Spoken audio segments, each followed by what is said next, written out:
C'est une petite fille d'une dizaine d'années.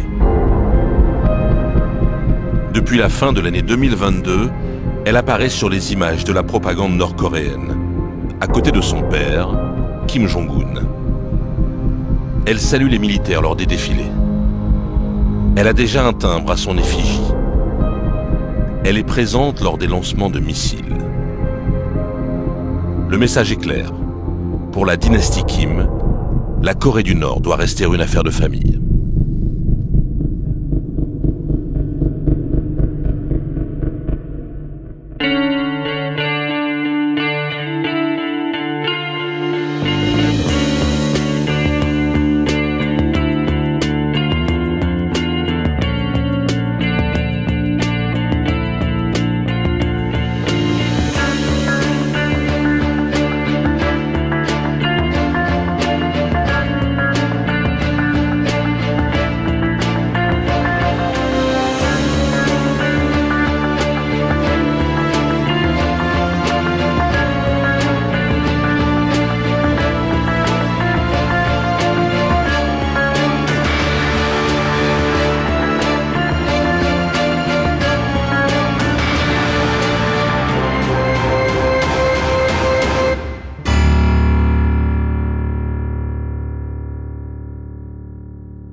À l'été 2022, une jeune femme prend la parole dans le grand hall du peuple à Pyongyang.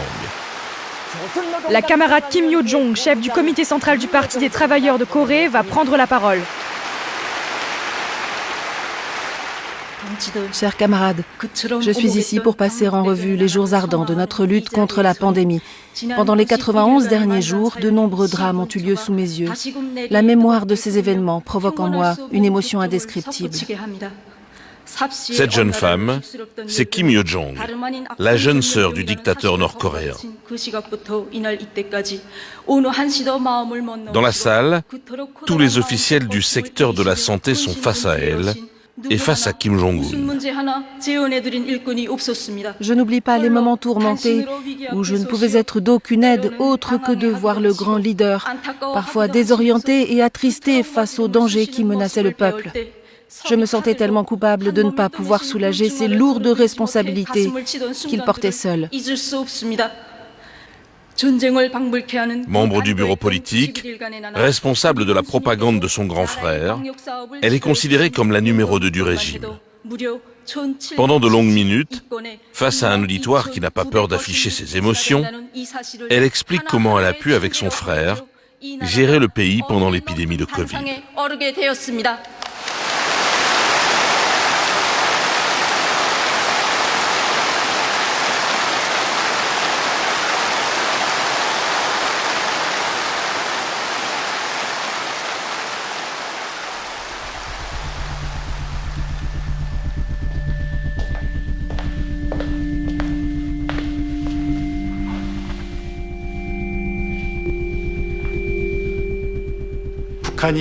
En Corée du Nord, on ne va jamais publiquement assumer que le pays fonctionne selon un système féodal.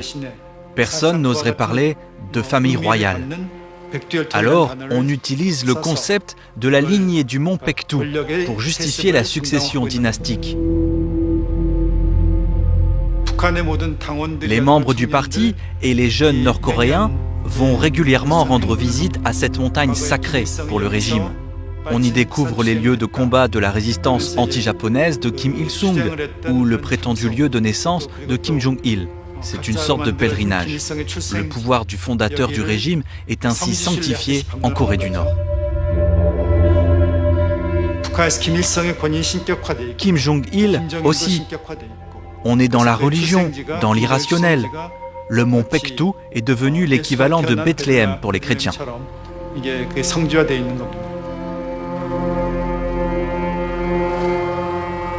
Grâce à la légende du mont Paektu, une famille s'est installée au pouvoir en Corée du Nord.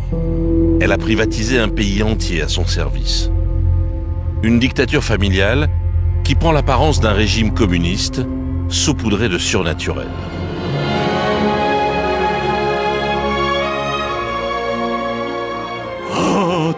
Ah, la nation, le peuple coréen, je vous annonce solennellement la naissance de la grande étoile brillante Kim Il-sung sur le mont Paektu. La grande étoile qui nous porte bonheur s'est élevée. Annonçons cette grande nouvelle au monde entier.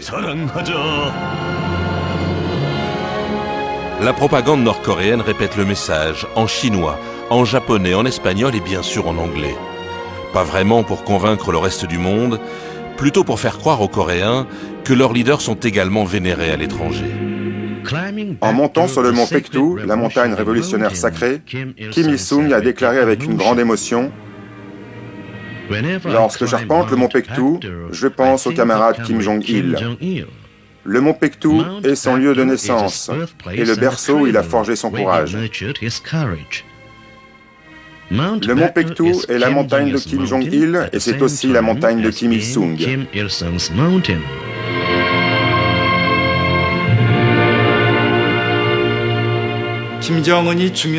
Quand Kim Jong-un prend une décision importante ou quand il affronte une difficulté, on le voit monter sur le mont Paektu. Il se fait prendre en photo sur un cheval blanc. C'est pour rappeler le souvenir sacré de Kim Il-sung et Kim Jong-il. C'est pour s'inscrire dans leur mythologie.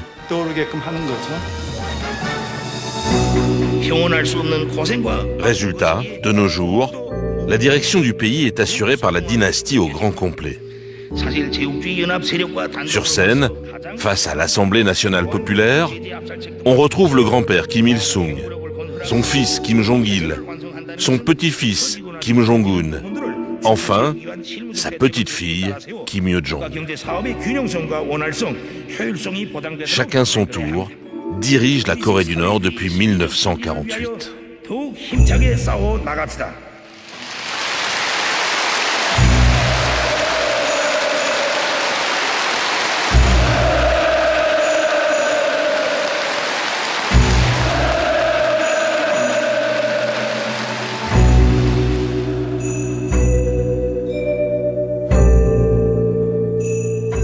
Cette lignée du mont Paektu commence donc avec Kim Il-sung, le fondateur de la Corée du Nord en 1948.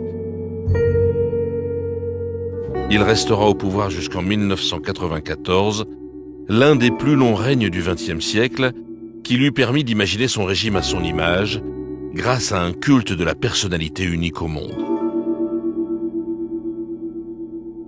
Officiellement, Kim Il-sung dirige toujours le régime, car il a été nommé président éternel à sa mort.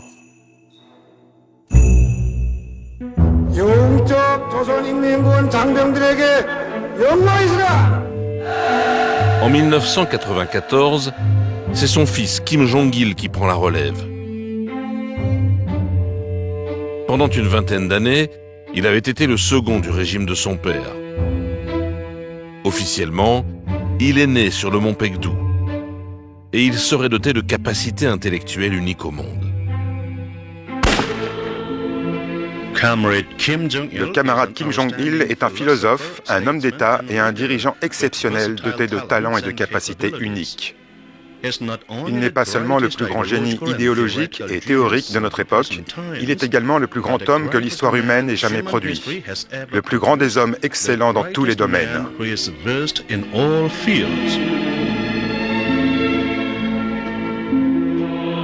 Kim Jong-il meurt en 2011 et c'est son plus jeune fils, Kim Jong-un, 27 ans, qui lui succède. Pour beaucoup, son âge est un handicap pour diriger le pays, où les compagnons de route de son grand-père sont nombreux dans l'appareil du régime. Alors, il va tout faire pour s'inscrire dans les traces de son grand-père Kim Il-sung.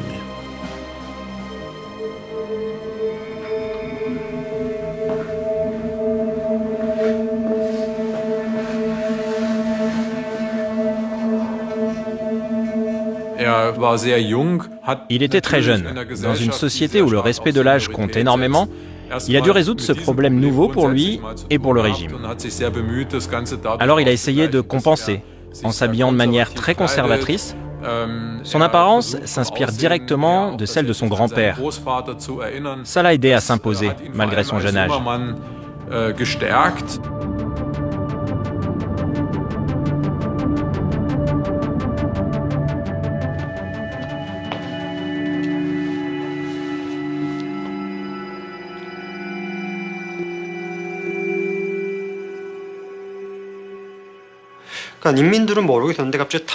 Personne ne le connaissait. Et il est apparu, d'un coup, comme ça, au milieu de nulle part. Mais en fait, il ressemble drôlement à Kim Il-sung, son grand-père. Alors, les gens ont commencé à se demander qui c'était. Est-ce qu'il est de la famille Kim ? À chaque apparition publique, Kim Jong-un se comportait et parlait exactement dans le moindre détail comme son grand-père.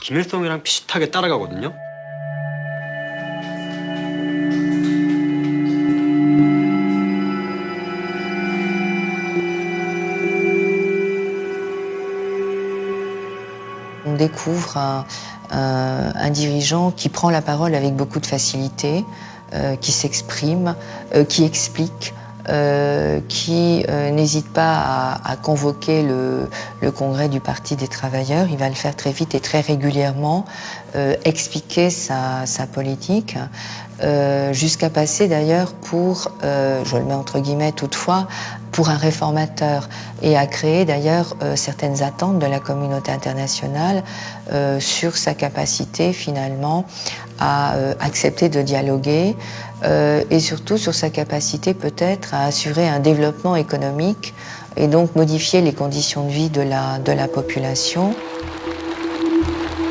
Pour consolider son pouvoir, Kim Jong-un ne va pas hésiter à purger une bonne partie de la vieille garde du régime qu'il soupçonne de manque d'enthousiasme à son égard.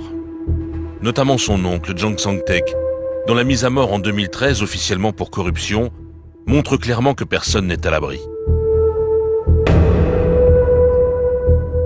La presse officielle, qui d'habitude ne publie que des bonnes nouvelles, participe à l'exécution publique du plus vieux membre de la famille Kim.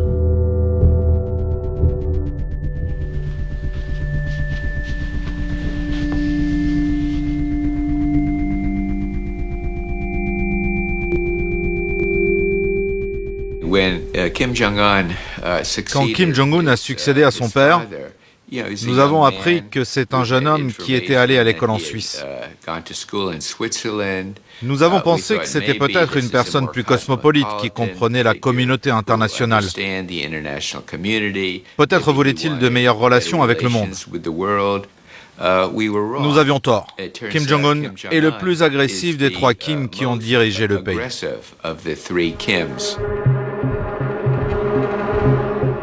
Enfin, le dernier dictateur de la dynastie Kim installe ses proches au cœur du pouvoir. À commencer par sa sœur, Kim Yo-jong.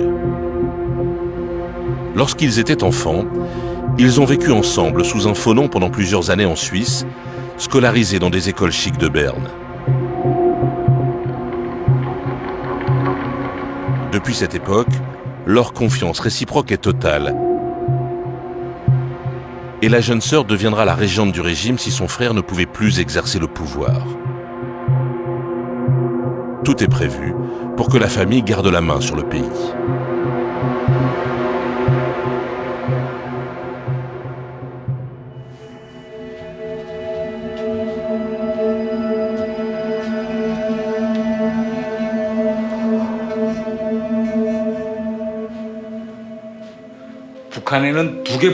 En Corée du Nord, il y a deux systèmes juridiques.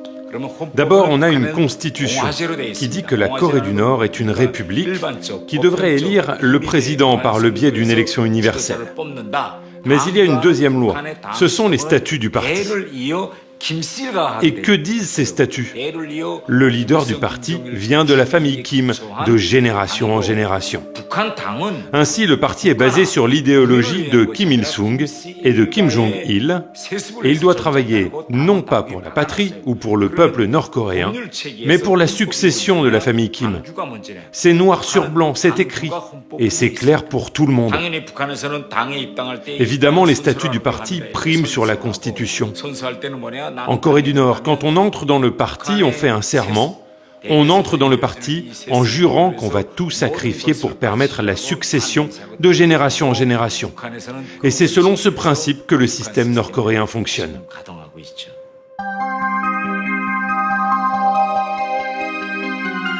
De la naissance jusqu'à la mort, chaque Nord-Coréen doit ainsi une fidélité absolue à la famille Kim. La propagande diffuse les images d'une population radieuse. Mais la réalité est beaucoup plus compliquée. Chaque Nord-Coréen est chargé d'espionner son voisin. Les collègues se dénoncent à l'usine. Les clients surveillent les vendeurs. Les époux peuvent s'accuser réciproquement devant la sécurité publique. Le régime s'est inspiré des méthodes soviétiques qu'il a poussées à l'extrême pour vérifier que personne n'oublie de sourire sur les photos officielles.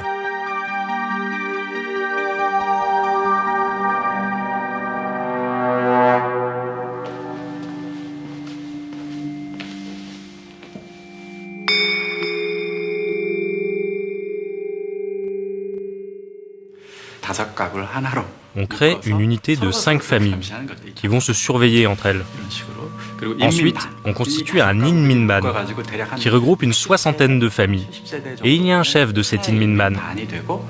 Ce chef va gérer ces foyers et doit être au courant de ce qu'il se passe dans chaque foyer. C'est un système de surveillance de proximité. Et il existe depuis très longtemps, depuis 75 ans. Et ce système est toujours actif. Ce système est désormais devenu un système de terreur, absolument horrible, dans lequel chacun doit critiquer et mettre en danger ses propres voisins.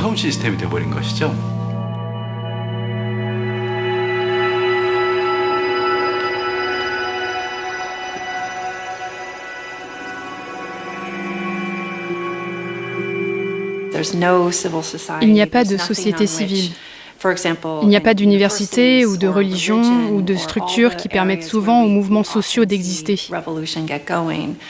Le régime nord-coréen a tout interdit.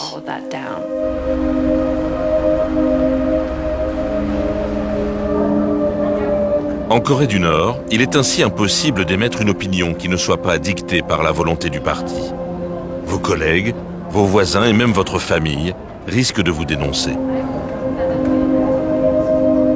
Un adolescent, coupable d'avoir tenté de regarder Squid Game, une série sud-coréenne, a ainsi été dénoncé par ses parents, puis condamné à mort. En dénonçant leur fils, les parents espéraient échapper à la condamnation.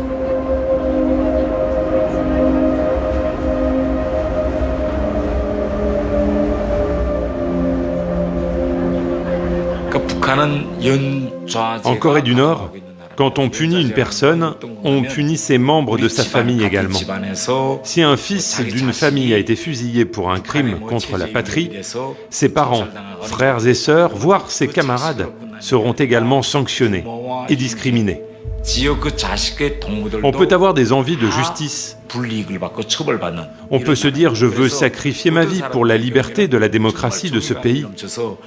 Mais si on sait que ses neveux ou ses parents ou sœurs seront en danger à cause de ses propres convictions politiques, est-ce qu'on passe à l'acte tout de même? C'est pour ça qu'on n'ose pas s'exprimer en Corée du Nord. C'est ce système qui permet de maintenir le régime nord-coréen actuel. Si vous êtes quelqu'un qui veut désespérément libérer son peuple en Corée du Nord, peut-être que s'il n'y a que votre vie qui est en jeu, vous diriez que vous êtes prêt à mourir pour cela, pour libérer votre pays. Mais êtes-vous prêt à faire tuer vos grands-parents, vos enfants, vos tantes et vos oncles? C'est donc cette façon terrible qu'a le régime de contrôler sa population. Une fois qu'on est considéré comme une menace, on n'enquête pas plus. On tue au premier abord, sans procès, sans défense. C'est ça qui est différent en Corée du Nord. C'est pour ça que Kim Jong-un a pu tuer son oncle Jan Sang-taek et son demi-frère. Son demi-frère, Kim Jong-nam, a été assassiné dans un aéroport, devant les yeux du monde entier, devant une caméra de surveillance. Il a osé tuer son frère, rien ne peut l'arrêter. Le 13 février 2017, à l'aéroport de Kuala Lumpur, 2 jeunes femmes enrôlées par les services secrets nord-coréens asperge le frère aîné du dictateur de Pyongyang d'un agent neurotoxique. Il va déclencher sa mort en quelques minutes. On retrouvera 120 000 $ dans son sac à dos. les Nord-Coréens impliqués dans l'attaque restent à ce jour impunis. Kim Jong-nam vivait depuis plus de 10 ans exilé en Asie du Sud-Est, éloigné du système dynastique, mais il représentait toujours une menace potentielle pour son petit frère, désormais au pouvoir.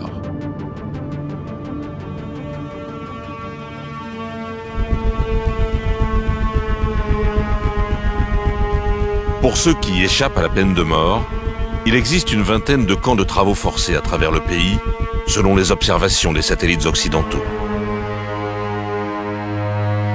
D'après les rares rescapés qui ont pu fuir le pays, les conditions de détention et de travail sont les plus éprouvantes au monde. La majorité des détenus meurent à la tâche, notamment dans les mines du pays. Selon une commission d'enquête de l'ONU, plusieurs centaines de milliers d'opposants sont morts dans ces camps, et des millions de Coréens ont péri dans les famines des années 80 et 90. La Corée du Nord est ainsi depuis des dizaines d'années la dictature la plus cruelle au monde pour son propre peuple.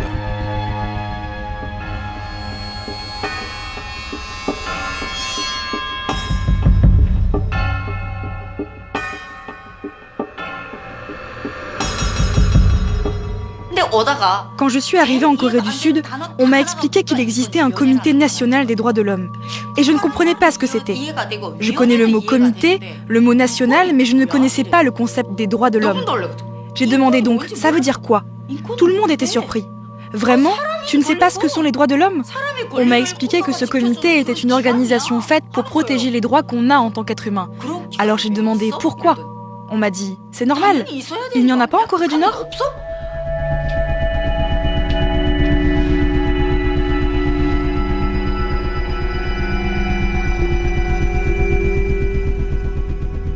Ils ne comprenaient pas le principe de la plainte. Nous avons interrogé environ 60 femmes nord-coréennes. C'était un mot inconnu pour elles. Se plaindre ne fait pas partie du vocabulaire. Donc il a fallu tourner autour du mot pour leur expliquer ce que ça veut dire. Elles nous ont dit « ce n'est pas possible de se plaindre ».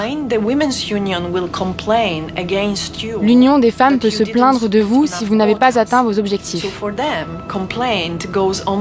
Mais pour elles, une plainte ne peut aller que dans un sens.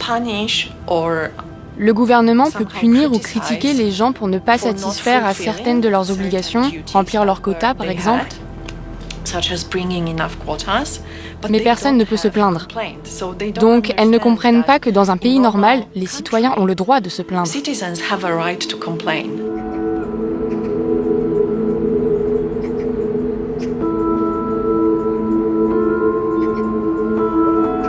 La Corée du Nord peut ainsi être un enfer pour sa population.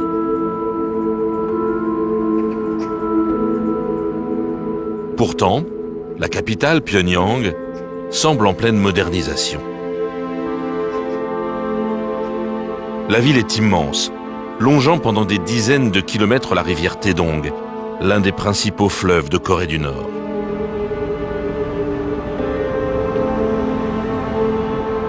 Les monuments officiels occupent l'essentiel du centre-ville. Le ministère de la Guerre rappelle les grandes dates du pays. Le Palais du Soleil est le cœur du pouvoir et l'endroit où l'on organise les grandes parades officielles. De l'autre côté de la rivière, la tour du Juche, c'est le nom de l'idéologie officielle qui affirme l'importance de l'autosuffisance. C'est le mantra de la dynastie Kim.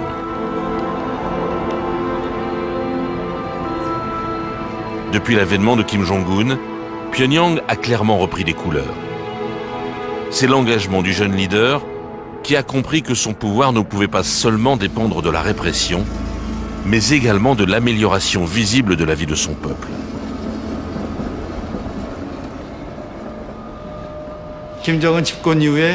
Depuis son arrivée au pouvoir, Kim Jong-un a choisi de mettre l'accent sur le développement des armes nucléaires et des missiles.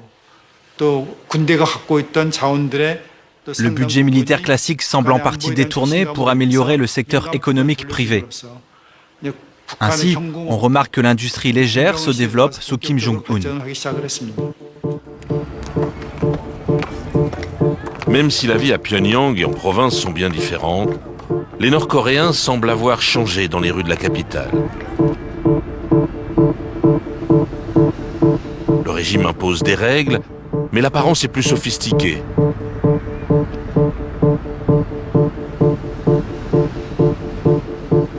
Les téléphones portables se sont généralisés, même si on ne peut pas appeler l'étranger.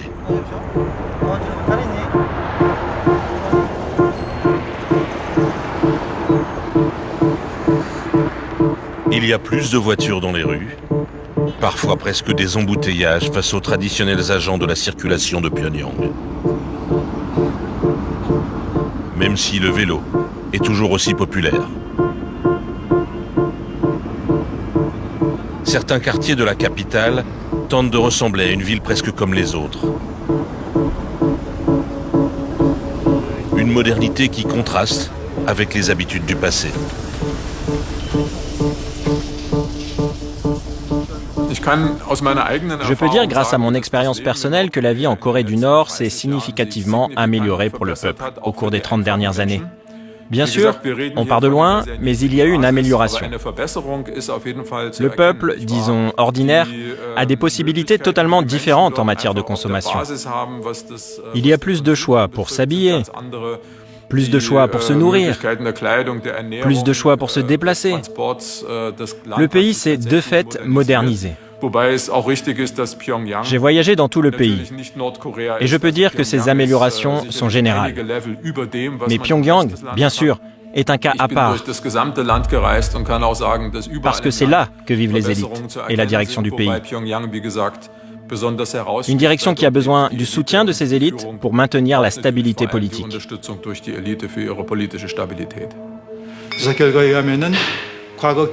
D'après un sondage auprès des Nord-Coréens, réalisé chaque année, les réfugiés préfèrent Kim Jong-un à son père. Ils se sentent plus proches de lui. Ils sentent que leur niveau de vie s'améliore, contrairement à Kim Jong-il, qui ne pensait qu'à l'armée. Kim Jong-un n'a pas oublié le côté économique. Il a libéré et promu le marché. Donc les habitants nord-coréens ont plus d'espoir et d'attente pour Kim Jong-un que ce qu'ils espéraient de Kim Jong-il.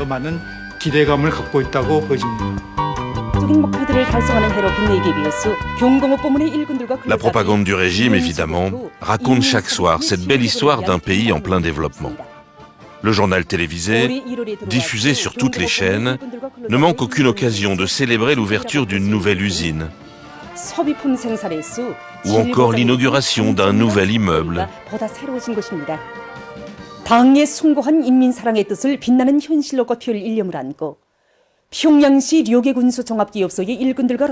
Quant aux nouveaux bus de Pyongyang, ils ont fait l'objet d'une intense couverture médiatique, le grand leader lui-même tenant à les essayer en personne. Tout ça, c'est grâce à notre grand leader adoré qui se soucie toujours du bien-être des habitants de la capitale.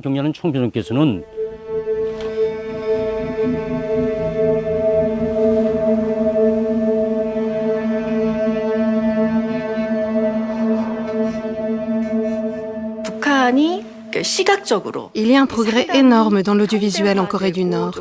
C'est devenu plus moderne et plus visuel.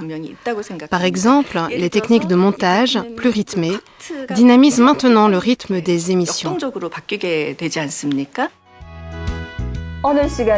La télévision nord-coréenne a en effet visiblement intégré les codes et les savoir-faire des télévisions étrangères pour moderniser ses programmes, pour les rendre plus crédibles aux yeux des téléspectateurs.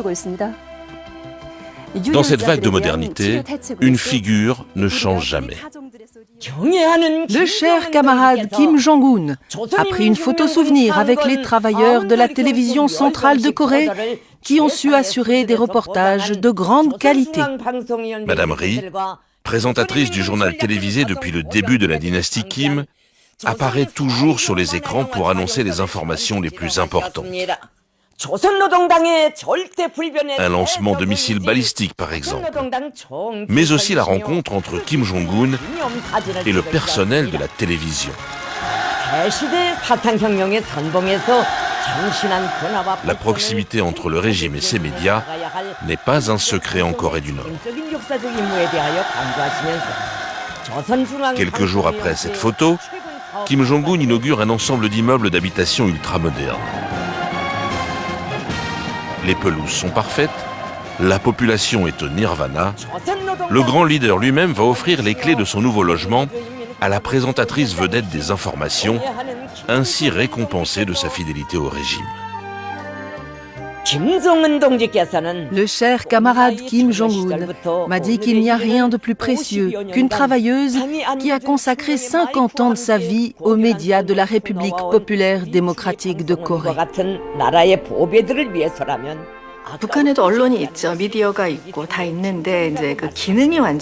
La presse existe en Corée du Nord. Il y a des médias.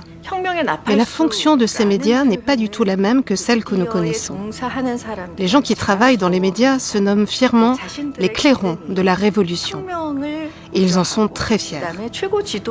Ils considèrent que leur rôle est de soutenir la révolution, d'améliorer l'image du grand leader et de mobiliser la population. Donc de jouer le rôle d'un haut-parleur le plus efficace possible. Après le journal télévisé, la propagande propose régulièrement de grands événements organisés dans le centre de Pyongyang. Parfois des défilés militaires, mais le plus souvent des parades ou des événements civils.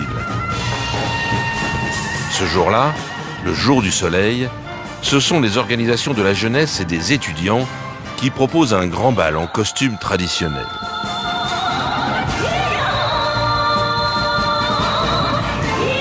L'événement a visiblement pris des mois à être chorégraphié dans le moindre détail.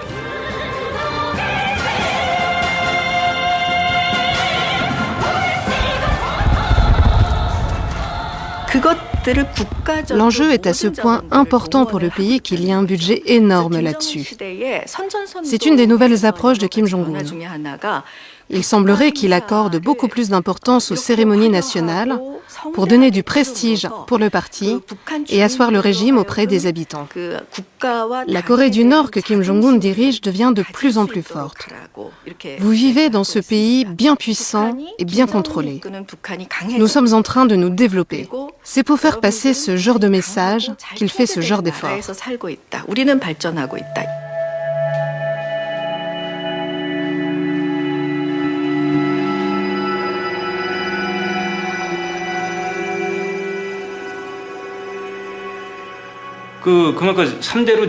Plus on va à la génération suivante, moins on peut prétendre à la légitimité.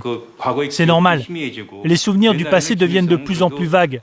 Son grand-père a mené des combats indépendantistes contre les Japonais. Il pouvait s'appuyer sur cette image. Mais 8 décennies sont passées depuis la guerre. La légitimité s'affaiblit. C'est humain. C'est pour ça que Kim Jong-un fait beaucoup d'efforts pour trouver de nouvelles sources de légitimité.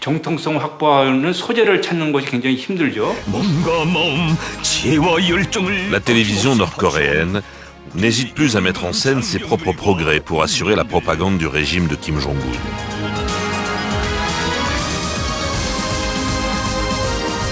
Mais ces progrès s'expliquent également par la volonté de contrer l'influence des vidéos importées de Corée du Sud.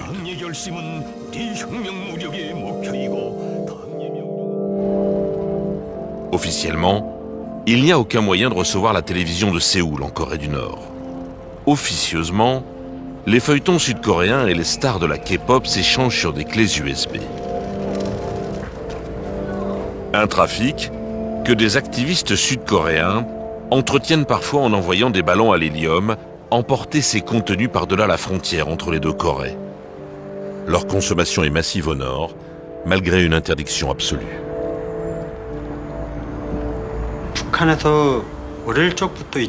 À Pyongyang, en Corée du Nord, je regardais pas mal d'enregistrements sud-coréens et américains quand j'étais jeune. Et en 2016, j'ai eu le droit au contrôle du ministère de la Justice. On a trouvé tellement de vidéos sur mon ordinateur portable qu'au minimum, j'encourais 10 ans de travail forcé. Et au maximum, la peine de mort. C'est pour ça que je me suis échappé du pays. J'avais 27 ans. En regardant les séries sud-coréennes, les habitants du Nord commencent à changer dans leur façon de vivre, de s'habiller ou de se coiffer. Tout ça, c'est tolérable. Mais ils parlent de plus en plus comme des Sud-Coréens. Et ils ont de moins en moins de fierté ou de loyauté pour leur grand leader. Ça, ce n'est pas acceptable. Est-ce que les Nord-Coréens savent que la Corée du Sud est plus riche que la Corée du Nord? Oui. Il y a peu de Nord-Coréens qui n'ont pas vu les séries télévisées du Sud. Mais qu'est-ce qu'ils peuvent faire? Si on fait quelque chose, on meurt tout de suite. Donc ils ne peuvent rien dire. Pour lutter contre les influences extérieures au pays, interdire les télévisions étrangères ne suffit pas. Il faut isoler complètement la population du reste du monde. Évidemment, les Nord-Coréens ne peuvent pas voyager à l'étranger. Ils ne peuvent pas non plus s'y connecter.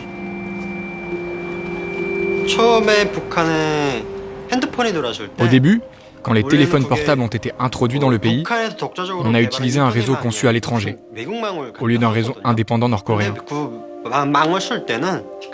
Avec ce système, on pouvait mettre des cartes SD ou autres sur le téléphone, sur lesquelles on pouvait télécharger des vidéos sud-coréennes et des films américains.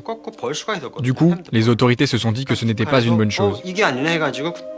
Du jour au lendemain, ils ont recréé un système d'intranet plus fermé. Kim Jong-il était très doué pour l'informatique. Il savait que l'avenir en dépendait. Avec cette technologie et la communication, son régime peut s'effondrer. Donc il fallait séparer à tout prix son pays de la communauté internationale. À l'heure actuelle, il n'y a toujours pas d'Internet en Corée du Nord.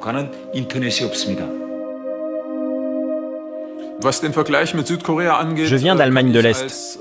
Je peux donc comprendre les comparaisons entre les deux Corées. Quand je vivais à Berlin-Est, jusque dans les années 90, nous pouvions chaque jour voir la télévision de l'Ouest. Nous avions des visiteurs de l'Ouest. Nous pouvions nous appeler au téléphone. Ce que les Nord-Coréens savent de la Corée du Sud est très différent. Ils peuvent regarder une série ou entendre une rumeur de temps en temps, mais il n'y a pas d'influence quotidienne.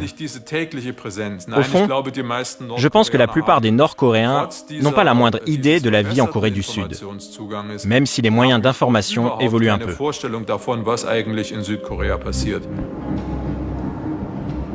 À l'automne 2020, le régime a promulgué une nouvelle loi qui promet l'exécution sur la place publique pour ceux qui seraient en possession de contenus sud-coréens.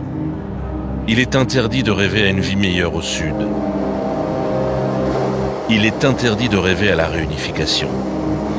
Une politique répressive qui fonctionne, car le flux de réfugiés est passé de plus de 1000 personnes en 2019 à seulement une dizaine en 2022. Quand on regarde les journaux officiels nord-coréens, il est devenu difficile de tomber sur les articles qui parlent de ce qui se passe de l'autre côté de la frontière. Par le passé, sur la page 6 du journal de Rodong, il y avait toujours des nouvelles de la Corée du Sud. Mais depuis 2020, on ne les voit plus. Les Nord-Coréens considèrent que les Sud-Coréens sont les mêmes Coréens qu'eux, mais beaucoup plus riches. C'est ça l'image. Donc les autorités nord-coréennes contrôlent au maximum les informations sur la Corée du Sud.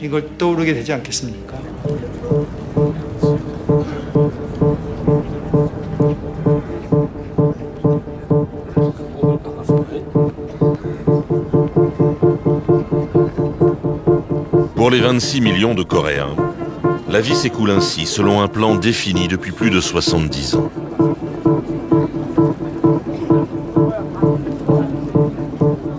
Trois ou quatre générations après la fondation de la dynastie Kim, le pays ressemble à une gigantesque secte, où toute résistance à l'ordre établi semble avoir été vaincue, grâce notamment à un embrigadement qui commence dès le plus jeune âge.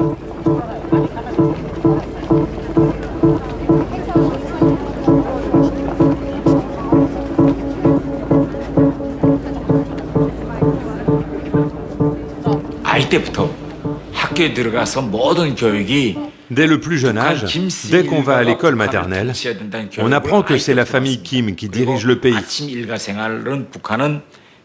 Tous les matins, les écoliers commencent la journée en saluant et en remerciant les portraits de Kim Jong-il et de Kim Il-sung. Ce lavage de cerveau ne se fait pas en quelques jours, mais dès le berceau jusqu'à la tombe.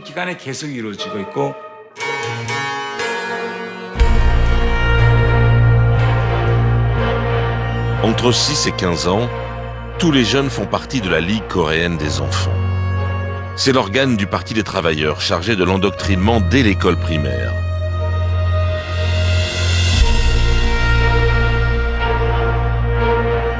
Vers 10 ans, chaque jeune membre, venant de tout le pays, est accueilli officiellement par le parti lors d'un jour férié.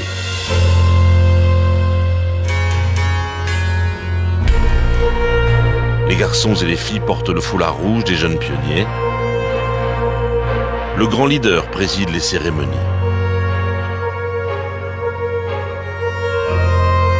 Les Nord-Coréens considèrent qu'il s'agit de la journée la plus importante de l'enfance. L'émotion est souvent difficile à contenir.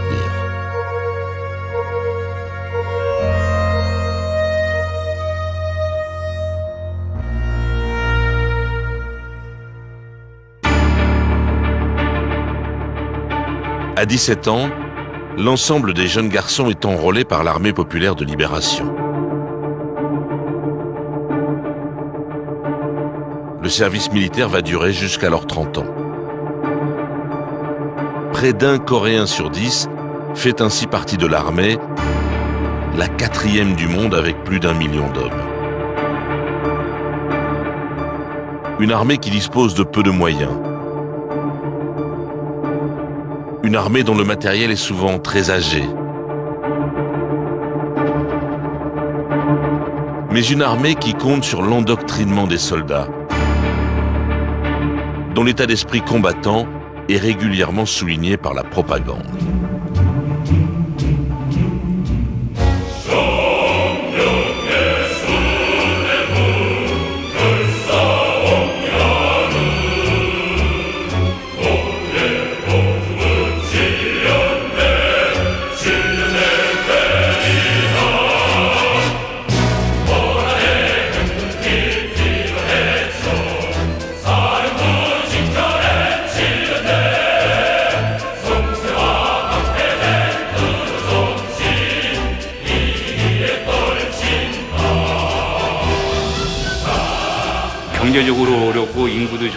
La situation économique de la Corée du Nord est difficile.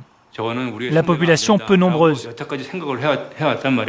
La Corée du Sud et les États-Unis l'ont ignoré et sous-estimé depuis longtemps.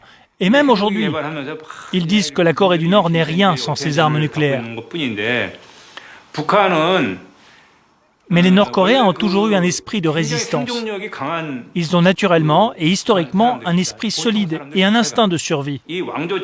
En plus, ils sont éduqués sous un système dynastique, complètement coupé du monde extérieur. Leur mentalité est très simple et très claire. Et ils ont une forte loyauté envers leur pays.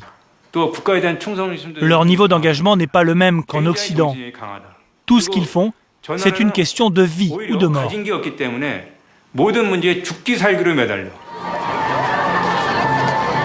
La population est ainsi prête à tous les efforts pour soutenir le régime. Le programme nucléaire a englouti une bonne partie des moyens du pays, mais le sacrifice semble naturel aux Nord-Coréens. Je suis entrée dans l'armée en 1993 en Corée du Nord. J'ai appris le mot nucléaire à ce moment-là. Quand on me l'a appris pour la première fois, on nous a dit « Les envahisseurs américains salivent pour attaquer notre beau pays et guettent encore une fois la possibilité de nous envahir avec des armes biologiques bizarres. Pour nous protéger nous-mêmes, il faut qu'on ait les armes nucléaires. » Voilà comment on nous l'a appris. L'essai de la bombe hydrogène qu'on peut installer sur un missile balistique intercontinental est une réussite totale. Depuis, chaque essai nucléaire, chaque lancement de missiles sont l'occasion de grandes célébrations par la propagande. Si on arrête de dire qu'on a lancé des missiles et renforcé les exercices militaires, l'idéologie va s'effondrer. Les gens vont se révolter. C'est du lavage de cerveau permanent pour soumettre le peuple.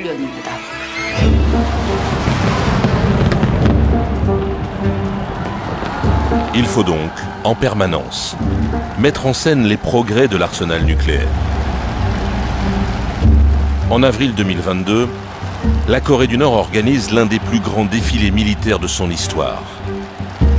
La vedette du jour, la voici. Le Hwasong-17, énorme missile balistique intercontinental, capable d'envoyer plusieurs ogives nucléaires n'importe où sur la planète. Pour le régime, c'est une assurance vie. Pour Kim Jong-un, l'aboutissement d'une promesse qu'il avait faite à son peuple 4 ans plus tôt.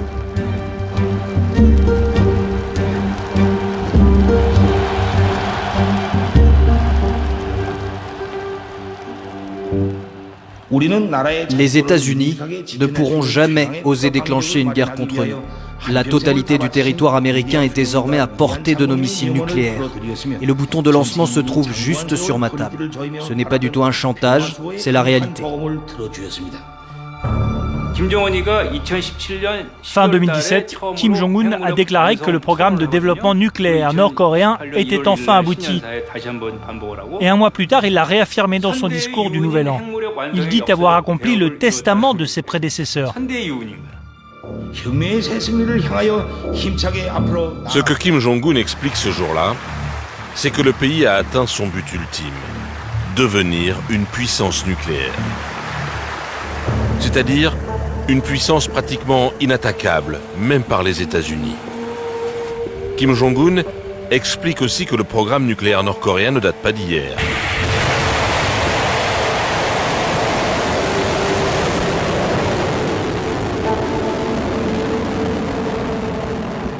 Il a été imaginé par son grand-père, Kim Il-sung, le fondateur de la République populaire démocratique de Corée.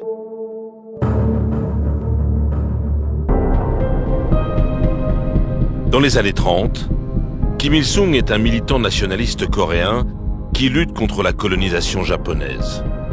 Il est d'abord formé par le Parti communiste chinois, puis par l'Union soviétique où il est réfugié pendant une partie de la Seconde Guerre mondiale. En 1945, il a 33 ans lorsque le Japon capitule, rendant sa souveraineté à la Corée.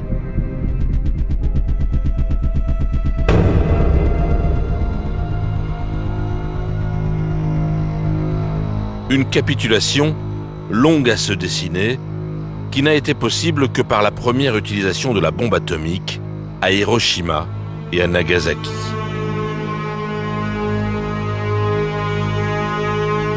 Kim Il-sung est ainsi aux premières loges pour comprendre l'intérêt de cette nouvelle arme.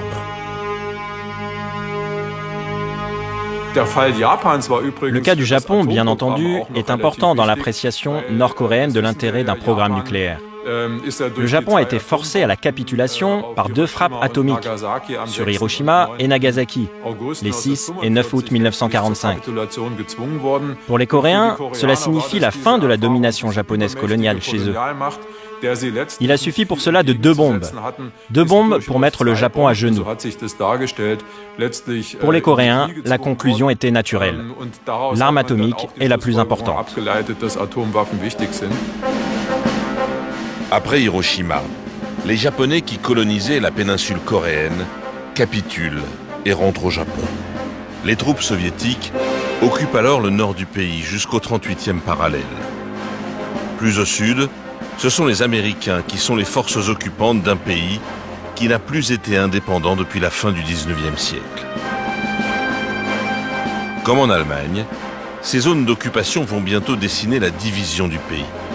Au nord, l'Union soviétique installe Kim Il-sung en 1948, après des élections en forme de plébiscite. Au sud, Washington met en place un gouvernement à sa botte. 2 ans plus tard, en 1950, le jeune dirigeant de la Corée du Nord décide de franchir le 38e parallèle et de réunifier le pays par la force. C'est le début de la guerre de Corée.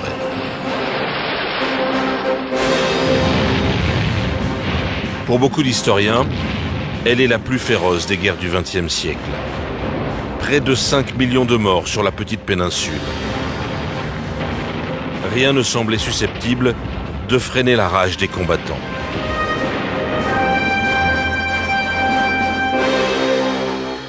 Le général MacArthur, commandant des troupes du Sud sous l'égide de l'ONU, souhaite alors à son tour utiliser l'arme nucléaire. Une nouvelle fois, Kim Il-sung comprend l'importance stratégique de la bombe. Le problème nucléaire nord-coréen ne date pas d'hier. C'était bien avant que l'Union soviétique ne se soit effondrée. La Corée du Nord a très tôt voulu développer ses armes nucléaires. Les soviétiques ont d'ailleurs plus tôt tenté de les dissuader. Dès lors, la bombe devient l'obsession du régime. La Corée du Nord a deux protecteurs, la Chine et l'Union soviétique, qui a fait exploser sa première bombe en 1949.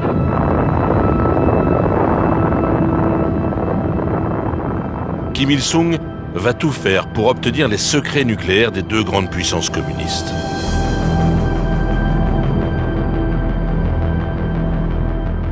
Sous Kim Il-sung, la Corée du Nord a mené une stratégie diplomatique équidistante des deux superpuissances, la Chine et l'URSS. Un jour, ils se montrent proches de Pékin et un autre jour, ils vont voir Moscou. La Corée du Nord est un tout petit pays qui a très bien su profiter de la rivalité entre les deux grandes puissances. En 1963, l'Union soviétique offre à la Corée du Nord son premier réacteur nucléaire, un petit réacteur de recherche installé à Yonbyon, dans les montagnes au milieu du pays.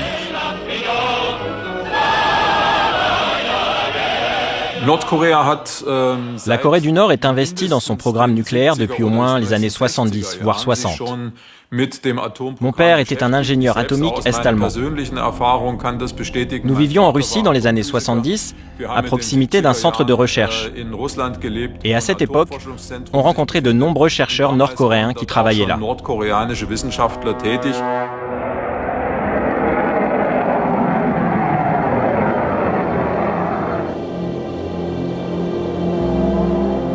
Au fil des années, les espions américains observent le développement de ce site de Yonbyon. Un développement impressionnant, mais qui n'inquiète pas vraiment la communauté internationale.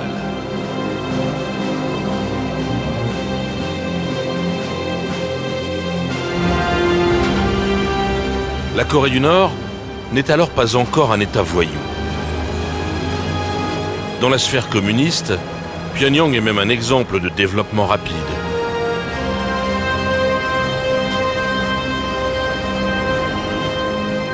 Kim Il-sung est un leader respecté qui reçoit avec faste les dirigeants du monde entier. La Corée du Nord joue l'ouverture. Le petit pays d'Asie de l'Est préfère séduire plutôt qu'effrayer.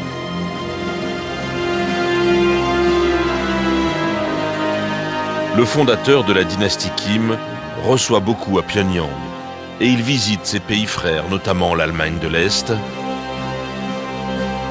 mais aussi la Roumanie de Ceausescu, ses deux meilleurs alliés du monde soviétique. Mais tout va changer à la fin des années 80. Le régime des Kim voit ses soutiens disparaître. Il observe notamment avec effroi la mort du couple Ceausescu qui dirigea la Roumanie pendant plus de 30 ans en utilisant des méthodes similaires à celles des Kim. L'effondrement du bloc de l'Est va couper Pyongyang du reste du monde.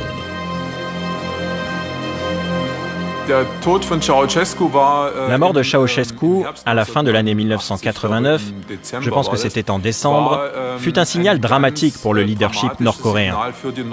Et je pense que c'est une raison essentielle qui a empêché les réformes et l'ouverture du pays.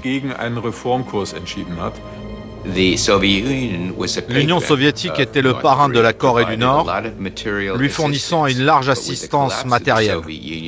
Mais avec l'effondrement de l'URSS, ce soutien a disparu. Dans le même temps, la Chine souhaitait renforcer ses relations diplomatiques avec la Corée du Sud. Le Nord s'est senti isolé, trahi, et ils ont senti qu'ils devaient prendre leur sécurité en main et augmenter leurs efforts pour développer des armes nucléaires.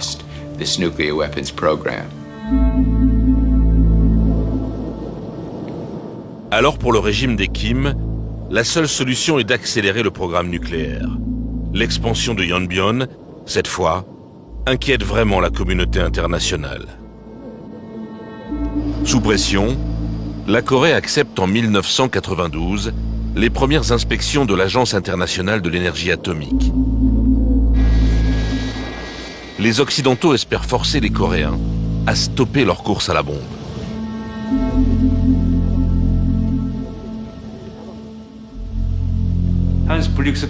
À l'époque, Hans Blix est chef de la délégation. Il emmène les spécialistes de l'AIEA à Pyongyang en passant par Pékin, car il n'y a pas de vol direct. Puis ils ont inspecté Yongbyon. C'est la première fois que des étrangers sont entrés sur le fameux site de Yongbyon. La Corée du Nord tente de camoufler son programme de production de plutonium, mais la communauté internationale, cette fois, ne peut plus fermer les yeux. Une inspection complète du laboratoire radiochimique n'a pas été acceptée dans les termes que nous avions passés. En conséquence, nous ne pouvons pas exclure que cette installation radiochimique, cette usine de retraitement, ait été opérationnelle depuis février de l'an dernier. Nous ne disons pas qu'elle l'a été, mais nous ne pouvons pas l'exclure.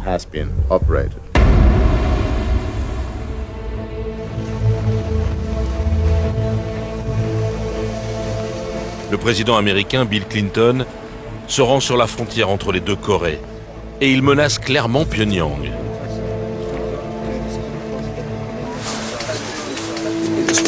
Aucun intérêt pour eux à développer des armes nucléaires, parce que s'ils les utilisent, ce sera la fin de leur pays. Si le régime des Kim continue son développement militaire nucléaire, Washington utilisera la force.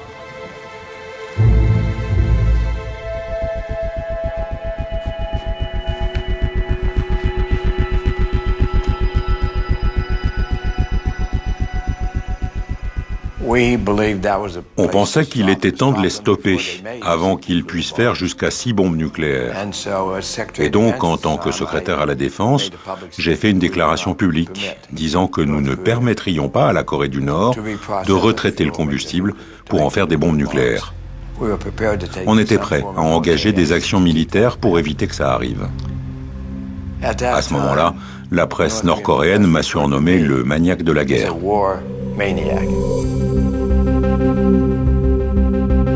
Sous pression américaine, la Corée du Nord accepte de signer un premier traité de dénucléarisation. Nous sommes en 1994. Les États-Unis pensent avoir éliminé la menace des Kim. J'ai été impliqué dans ces négociations depuis le début des années 90 jusqu'à nos jours, et je constate beaucoup de moments critiques. En 1994, les États-Unis et la Corée du Nord ont signé un accord cadre qui a mis le holà sur leur programme nucléaire, notamment la production de plutonium militaire. Et ça marchait plutôt bien.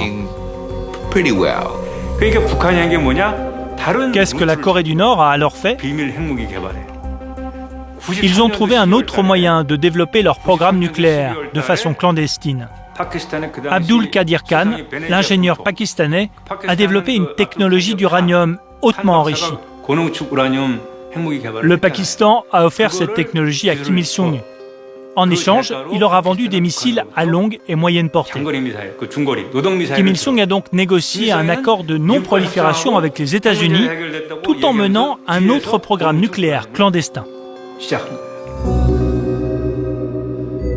Lorsque l'Amérique comprend le double jeu de Pyongyang, Washington demande à Pékin, le meilleur allié de la Corée du Nord, de faire pression sur le régime des Kim.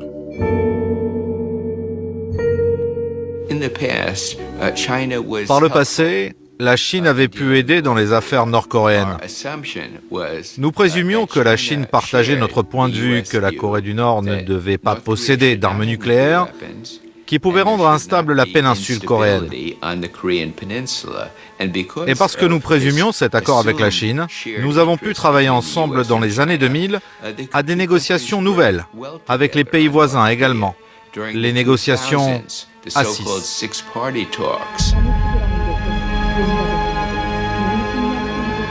Après quelques tentatives, ces négociations à 6 échoueront comme toutes les autres.